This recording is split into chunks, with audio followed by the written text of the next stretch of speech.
Bible prophecy is active and unfolding daily. Zechariah 12, Isaiah 17, Psalm 83, Ezekiel 38. Here is what the LameStream Media is not telling you. Shalom, my friends. Welcome to this week's newscast.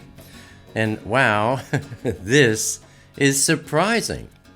From Politico, the United States Senate overwhelmingly agreed last week to nudge President Donald Trump to move the U.S. Embassy in Israel from Tel Aviv to Jerusalem.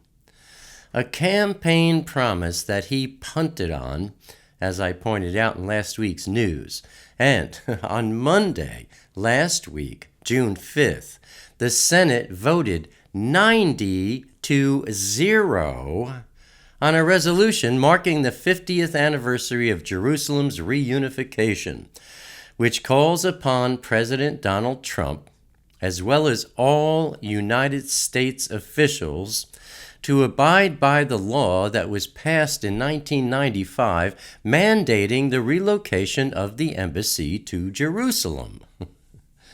If you would like to read the Senate Resolution number 176, and take note, it can be read completely in just a minute or two, I have a link for you to click in the Read More section beneath this video.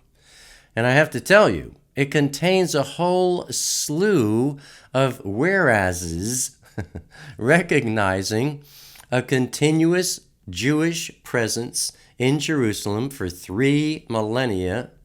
Jerusalem has been Judaism's holy city and the focal point of Jewish religious devotion for 3,000 years. The Senate reaffirms its support for Israel's commitment to religious freedom and administration of holy sites in Jerusalem, and that the Senate reaffirms the Jerusalem Embassy Act of 1995, Public Law 104-45, as United States law, and calls upon the President and all United States officials to abide by its provisions.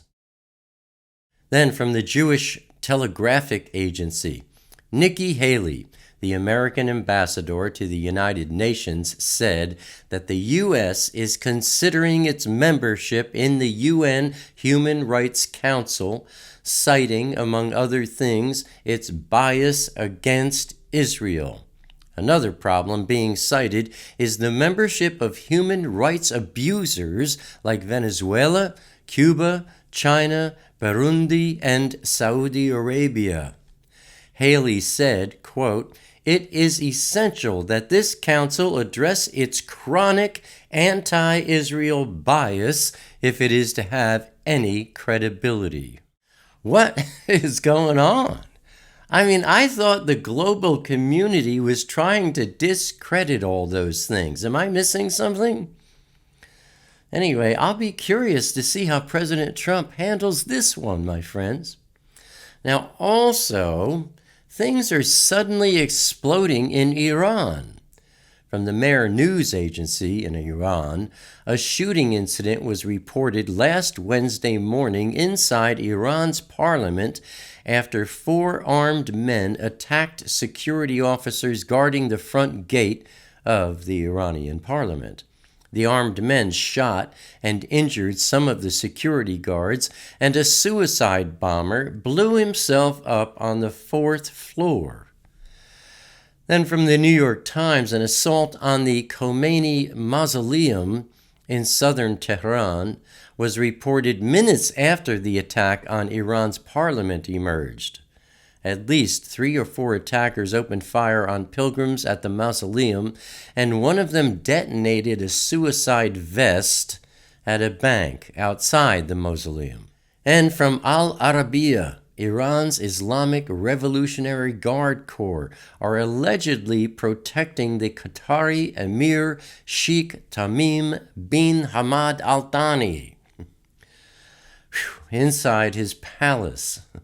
Also, the Revolutionary Guards arrived in Qatar under the cover of training. Now, things are really getting crazy, my friends. I mean, I'm a bit ramped up after putting this coming Thursday's 2017 Rapture Update video together.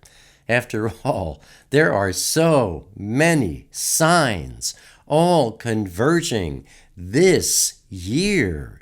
It's like nothing any of us have ever seen.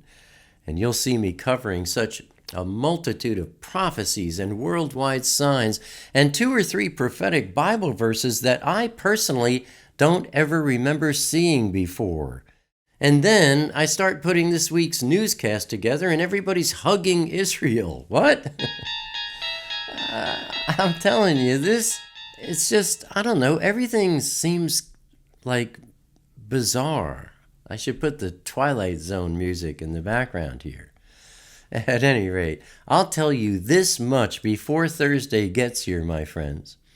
If the Net Chetef, if the Harpazo, if the rapture does not happen this year, I honestly will not know what to think.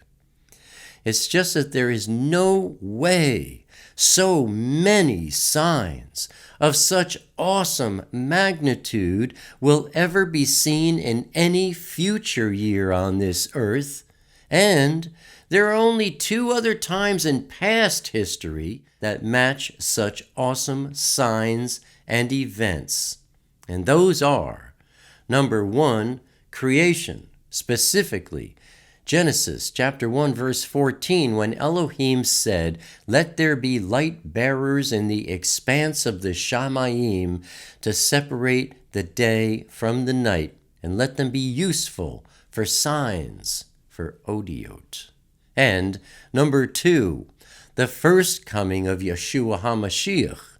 Now some say that the great sign of Revelation 12, the woman clothed in the sun, etc., was in the skies at those 2 events.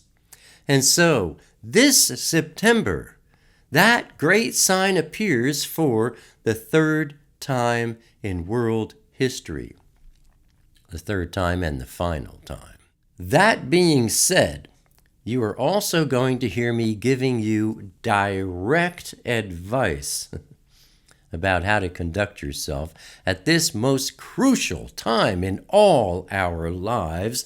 Direct advice, my friends, because it comes directly from the word of Yahweh, not from me.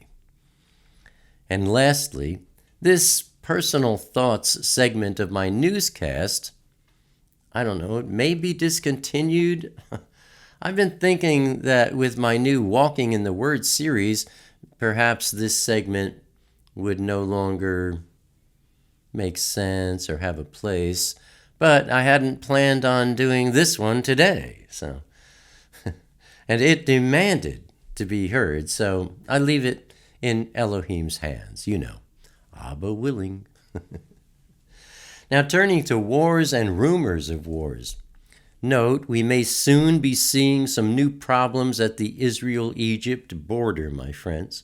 From the Washington Free Beacon, Israeli military forces are quietly conducting operations to counter the threat of ISIS along the Sinai border area with Egypt. One IDF officer working in the region said, quote, "ISIS is the most quickly advancing threat we've ever had. The rate with which they advance in resources and both capabilities and military training far outweighs and outpaces the threats posed by Hamas and Hezbollah terrorists in Lebanon." On Tuesday, June 6th, from BBC, a U.S.-backed alliance of Kurdish and Arab fighters launched an offensive to capture ISIS's Syrian stronghold of Raqqa. The assault began on Monday, June 5th, with fighters advancing on several fronts. A monitoring group reported clashes in the east of Raqqa and at a military base on the northern outskirts. The Syrian Democratic Forces have been gradually encircling Raqqa since November last year, 2016, at the same time as Iraqi pro-government forces have been driving ISIS out of the city of Mosul. Then from Ynet News, The Syrian Observatory for Human Rights reported that unidentified aircraft attacked ISIS forces at the Syrian-Jordanian-Israeli border. At least 12 members of the organization were killed and many were injured.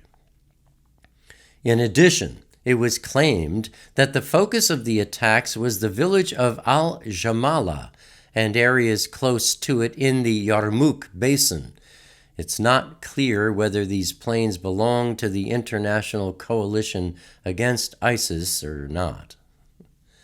Then on Thursday, June 8th, from the Los Angeles Times, an armed drone fired on U.S.-backed coalition forces on patrol outside a small military garrison in southern Syria, where American Special Operations Forces train Syrian rebels. The drone, believed to be Iranian-made, missed the ground forces, and the bomb itself failed to explode.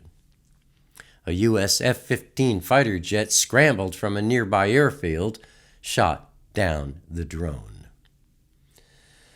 Now turning to our Intifada update, on Thursday, June 8th, from the Jerusalem Post, 3 Israeli Arabs were charged with a plot to kill an Israeli army officer. Security services had detained 7 residents on suspicion of weapons trafficking, and the investigation revealed that 2 brothers were planning an attack.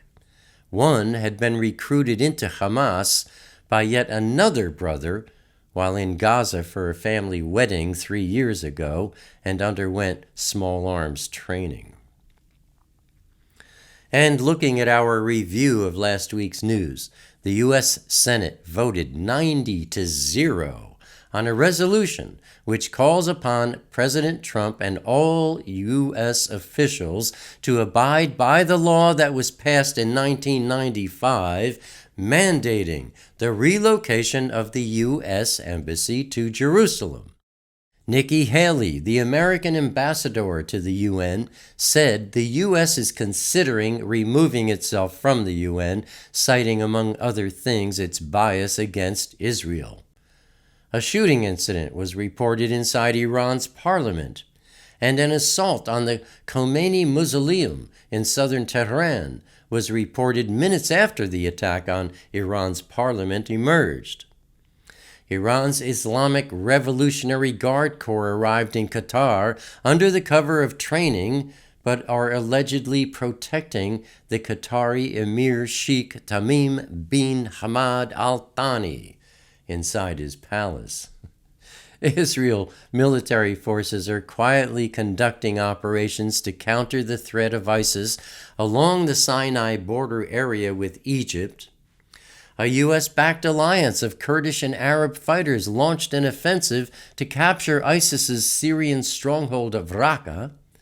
An unidentified aircraft attacked ISIS forces at the Syrian-Jordanian-Israeli border. An armed drone fired on U.S.-backed coalition forces on patrol outside a small military garrison in southern Syria. And 3 Israeli Arabs were charged with a plot to kill an Israeli army officer. And that, my friends, is what the LameStream Media is not telling you. Abba willing, I'll see you here again next week. Until then, stay safe. Shalom.